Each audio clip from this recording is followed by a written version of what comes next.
Uh-oh.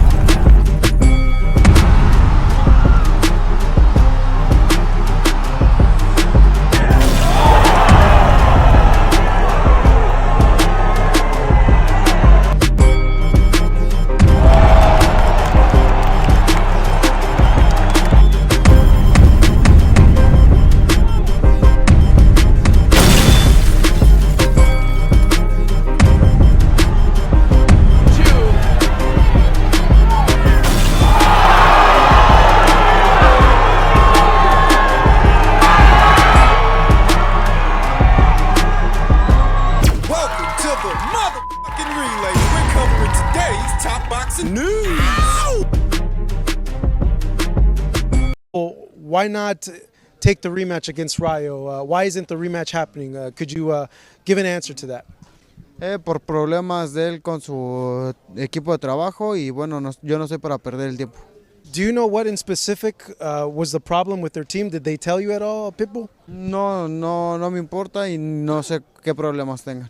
Is there a part of you, though, that hopes to get that rematch, hopes to get that win against Rayo? Like, do you look for that fight in the future, or you want to move ahead to other fights? No la descarto, pero pues ahora sí que me gustaría hacerte la pregunta, no responder con una pregunta, ¿qué tipo de peleas quieren ver?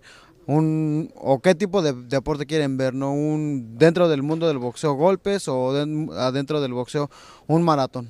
Isaac doesn't seem to really want that Rayo Valenzuela rematch. The movement bothered him, and you can see that. And it just seems to me that he doesn't want to have to deal with that again. And we saw shades of that before he even fought Rayo, when he was ordered to fight Shakur Stevenson by the World Boxing Council. What was it, a year and a half, 2 years ago? He didn't want that fight either. Shakur is a mover. Shakur is a boxer. And so it becomes that much more obvious what Isaac Cruz's Achilles heel is. It's movement, which is unexpected since he's a pressure guy. Yeah. He's a pressure fighter, though not a very good one. And people often wonder why I say that. You see, usually pressure fighters, when they're on the level, they chew up and spit out movers and boxers and jabbers when they're on the level. Isaac is not. Isaac is a very low-grade pressure fighter, lower tier, tantamount to a brawler. Oh, he's a pressure guy, he definitely is, but without all the bells and whistles, without all the fancy signatures. And a pressure fighter without all the added features is just a brawler. Just a brawler. What makes pressure fighters lethal for movers and boxers and jabbers and that kind of fighter is their ability to apply pressure. But Isaac doesn't really have that. He's got the aggression. He's got the volume. But not the footwork to keep on and keep up with his opponent in order to effectively apply pressure, like what you see from Artur Beterbiev up there at 175, that it's not just power, it's not just aggression, and it's not just volume. He's got the maneuvering ability to keep the pressure on. Isaac doesn't have that, which is why he struggles with movement, which is why he's a very low-grade pressure guy. A brawler, really. He's a C-class fighter. I'd say maybe a C, C minus. Oh, he's durable. I didn't say he doesn't have a chin. He can take a shot. He can hold a shot. But just being able to take a punch with all that he's missing, with everything he doesn't know how to do, I'd grade him as a C-class fighter. And anyone who doesn't is likely only doing so to aggrandize Gervonta Davis for beating him by pretending that Isaac is this really good fighter. He's really good. Who's the best guy he beat? Since he's so goddamn good. Who's the best guy he fought, and who's the best guy he beat?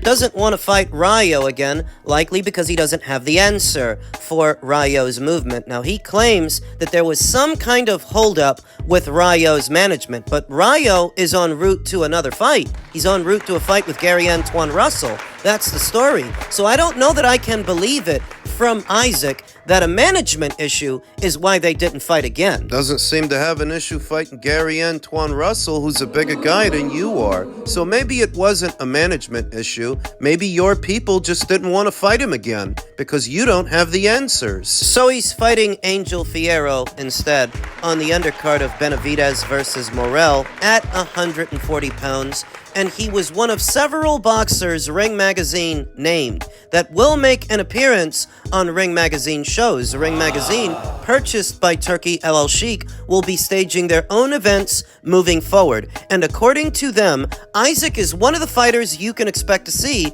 on one of those shows. Provided he beats Angel Fierro. In the subsequent 2 or 3 years that have followed Isaac's glorified loss to Gervonta Davis, he's been very careful about who he fights, very careful, trying to build on that momentum, though he hasn't built much because it's not like he's headlining his own shows. It's not like he's main eventing the fights that he's having. He isn't. He's still an undercard fighter. He was an undercard fighter before, he's still an undercard fighter now. But he's been very careful in the subsequent years that have followed his glorified loss to Gervonta. So if he makes it past Angel Fierro and he boxes on Turkey's shows moving forward, I anticipate that he will be exposed even further. Like he was exposed by Rayo, lost to Rayo, he'll lose to other fighters because Turkey will pay you and he'll pay you well, but what he won't do is match you soft. Like you've been matched for the last 2.5 years since you fought Gervonta. Those were mostly lighter touches. Mostly, with the exception of Rayo, who I picked to beat Isaac Cruz on the premise that Isaac really isn't that good. I literally picked Rayo to win that fight. Video's up. And if they step Isaac Cruz up again, that glorified loss to Gervonta Davis will seem like a distant memory, and he will seem more and more like a C-class fighter, because that's what he is.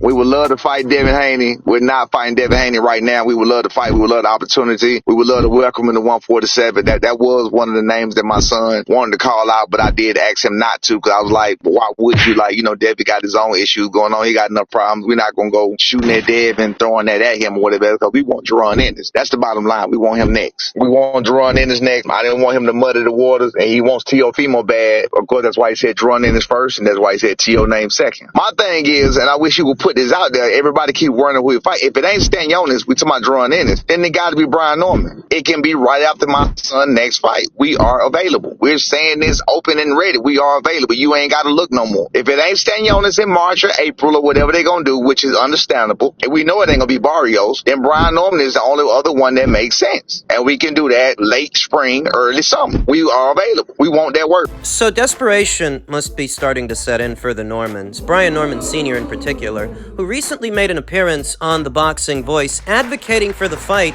that they just walked away from not that long ago, likely with the same demands, looking for something in the neighborhood of $2 million. I don't know that Eddie Hearn is any more receptive to a number like that now than he was last year, because that's a lot. When you factor in whatever they have to pay Jaron Ennis, which might be the tune of $2 to $3 million, then the Normans wanting another $2 million, that's a $5 million pot. Why should we care? Because depending on what you have to put out just to get these two fighters in the ring, in tandem with the other operational costs, that's what determines whether a fight gets billed as a pay-per-view or not.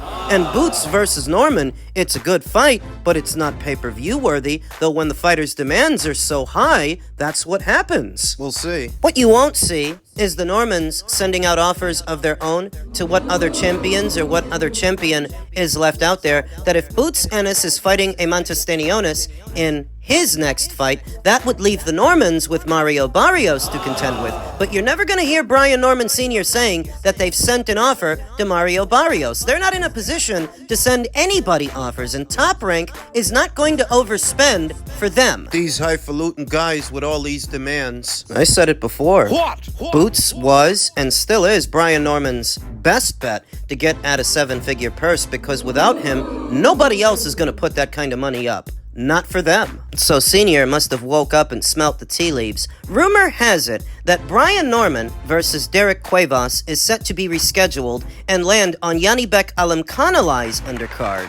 Was supposed to have previously gone down in November, but was postponed after Brian Norman suffered an injury in training camp. Now, rumor has it the fight has been rescheduled for March, and you notice that Brian Norman Sr. is a lot more receptive to the Boots fight. Likely because he knows they're only going to make peanuts on a dollar fighting Derek Cuevas, and maybe before he thought they could finagle a fight with Teofimo Lopez. Maybe the reason the Normans were so blasé about a Boots fight is because in the back of their minds they thought, we can always fight Teofimo. He's on the same side of the street as us. He doesn't seem to be unifying his own division. Maybe he'll move up, and when he does, maybe we fight him. That's what they thought. While they walked away from a unification match with Boots and a career-high purse for a dollar amount that no one else seems to be offering them, maybe the reason they were so dismissive is because they thought they could fight Teofimo. That's not the case.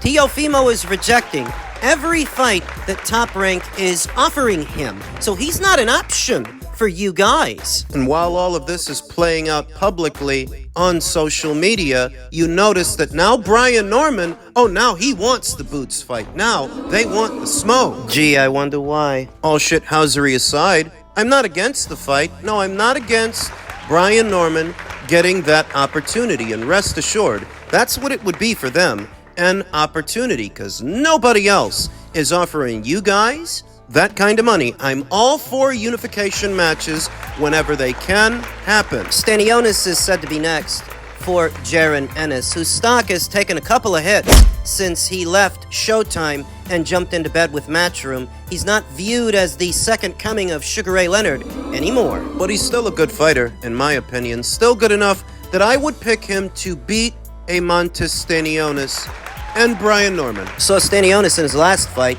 didn't look impressive at all.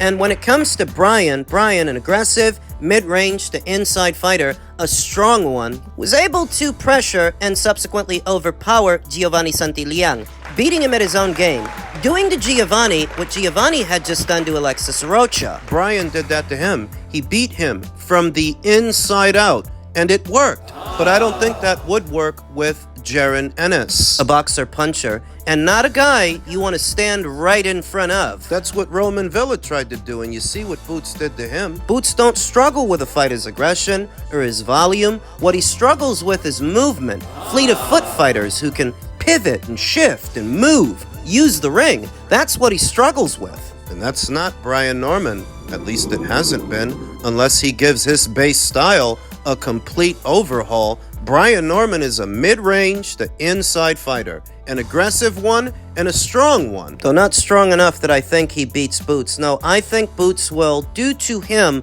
what he did to Roman Villa. Similar aesthetic. Maybe Brian can make it a bit more difficult. I do feel like Brian punches harder than Roman Villa, and perhaps there's a bit more to him than a Roman Villa, but the methodology is about the same. Unless he tries to become more of a boxer overnight. That doesn't usually work, though, those kinds of dramatic changes from one fight to the next. Brian Norman is what he is, and if he tries to be that with Boots, I think that Boots beats him. I think that Boots stops him. Whoa. Boots Ennis rejected a fight with Virgil Ortiz at 154 to unify his own division, so I expect him to do that this year, and an earnest effort from Matchroom to get it done. Would be good if he can squeeze in those two fights this year. Stanionis first, then Brian Norman later. Give him what he wants.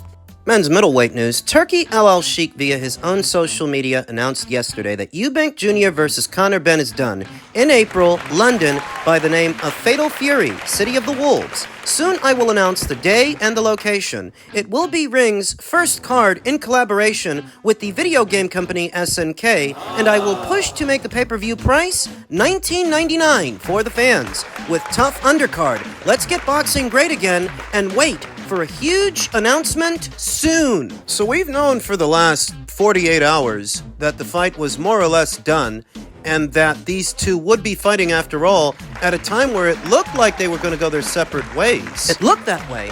And then in the 13th hour, Turki comes along and works his magic, makes it happen. To that, Chris Eubank Jr. said, just so you all know, these two rats, Benn and Eddie Hearn, are now trying to enforce a rehydration restriction on me to make the fight. They talk a big game, but when it actually comes down to it, they're just a pair of pussies. Wait, I thought they said the fight was done. The fight is done. What Chris Eubank Jr. is doing is fishing for sympathy after the fact. Conor responded by saying, "You soft prick. I'm coming up 2 weight classes to fight you and I'm the pussy? 10-pound rehydration because I'm already fighting a middleweight. But you want to get in the ring as a light heavyweight. You are scared to death of Janibek and Shiraz. So I'm your only option, Satsuma Head. And this is something you and your team agreed to on Saturday, so don't try and make out like this is new. Stop being a pussy and sign the contract. You know, you don't have to like Conor Benn to acknowledge that he's right. So often in this postmodern world, people attach whether or not they like someone or they like something to whether or not they think something is right or something is wrong, when the two aren't related. You don't have to like Conor Benn to acknowledge that he's in the right here. How so? Chris doesn't have to agree to this. He doesn't have to agree to anything. If you're walking into a situation like this, it's voluntarily, so that after the fact you can complain about it because you're getting cold feet. You don't like that rehydration clause. Well, then go fight somebody your own size, Chris. Janibek has been available the whole time you've been negotiating with Conor. Unified middleweight champion. He's a middleweight, just like you. Janibek has been available. So has Arislandi Lara. Your promoter, Ben Shalom, said that you were in talks with him, in talks with Lara. So if you don't want to be subject to a rehydration clause, you don't want to deal with that, then don't. Go fight one of them. Clearly you don't want to. Clearly, you would prefer to fight somebody smaller than you are because that gives you an edge. So suck it up! Not telling you to like Conor Benn or that he's a stand-up guy or any of those things. I'm just telling you that in this situation, he's right. That rehydration cap is only there because Conor campaigns 2 divisions south of middleweight. So if you want to fight him, you have to reach a middle ground. And if you don't, then don't. Go fight Lara. What did I tell you guys before? It's not a foregone conclusion that Chris Eubank Jr. beats Lara. If you forego the Conor Benn fight, you leave all that money on the table for less with Lara, and Lara might actually beat you. Janibek definitely would. So that's why you're here. Let's not beat around the bush. That's why you would prefer to target a smaller fighter than you are, because he's smaller than you are and the fight pays better. Chris Eubank Jr. is no spring chicken. He's in his mid-30s now, and that rehydration cap, it might have an adverse effect on him and his punch resistance. I happen to think when he got knocked out by Liam Smith in their first fight, it was because he was depleted. He was drained. He had already put his body through a lot for the camp with Conor Benn just for the fight to get canceled. To then go through another camp for Liam Smith, that sapped his punch resistance. Now that this fight is made, and there's a rehydration clause in play, just like the last time, that's what he's worried about. That he'll go into this thing, and his punch resistance will have suffered for it. But then maybe you shouldn't be trying to fight a guy that much smaller than you are. You have alternatives. So I don't feel sorry for him. It's not for love of Conor Benn, it is what it is. You don't have to fight Conor, you're choosing to fight him. Maybe because you don't like your chances against the guys your own size, the guys with belts. So when you jump on social media complaining after you've already agreed to all of this, it's because you're fishing for sympathy and you won't get it from me. You've already benefited enough from your surname that you make a lot more money than you should, given your limited skill set. You're about to make even more fighting a naturally smaller fighter, so if you have to compromise a little to get it, boo-hoo. Too bad. So sad. Hit the treadmill, chubby.